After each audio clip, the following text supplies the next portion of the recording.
આમોદ તાલુકાના ઓછણ ગામે અંદાજિત 20 દિવસ પહેલા સરકારી ઘઉં અને ચોખાનો જથ્થો ગેરકાયદેસર નિકાલ થતો હોવાની આમોદ પોલીસને બાતમી મળી હતી, જેના અનુસંધાનમાં પોલીસને ઓછણ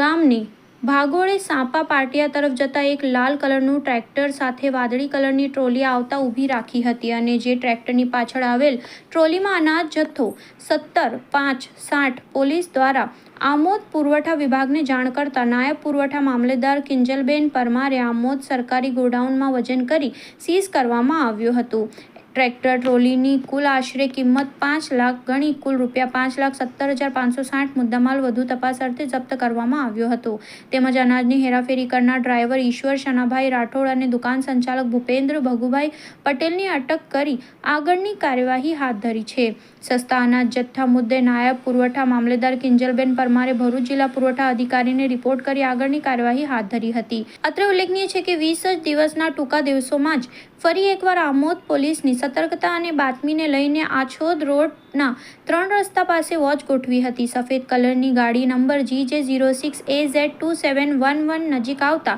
ઊભી રખાવી તપાસ કરતા અનાજનો જથ્થો જણાતા પોલીસ દ્વારા ક્યાંથી લવાયો અને કઈ લઈ જવાનો છે તેની પૂછપરછ કરતા પિકઅપ ડ્રાઈવર મેહુલભાઈએ જણાવ્યું હતું કે આ અનાજનો જથ્થો આમોદ તાલુકાના રોજા ટંકારિયા ગામની સસ્તા અનાજની દુકાનના સંચાલક સલીમભાઈ સુલેમાનભાઈ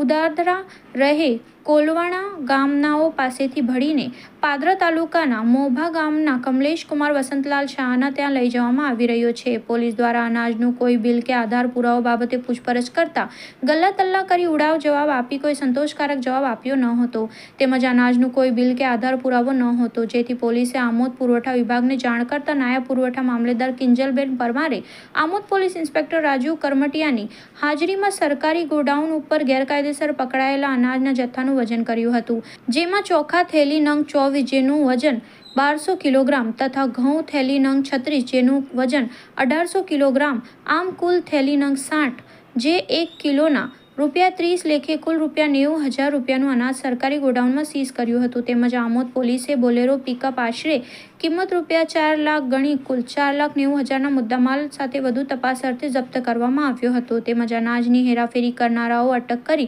આગળની તપાસ હાથ ધરી હતી. સમગ્ર બાબત આમોદ તાલુકામાં ટોક ઓફ ધી ટાઉન થતા લોકચર્ચાએ જોર પકડ્યું છે કે આમોદ તાલુકામાં ગ્રામજનો જાગૃત થાય તો અને કંઈક આવા ગરીબોના સસ્તા અનાજ સગે વગે કરી ફૂલે ફાલેલા દુકાન સંચાલકોના શાન ઠેકાણે આવી જાય.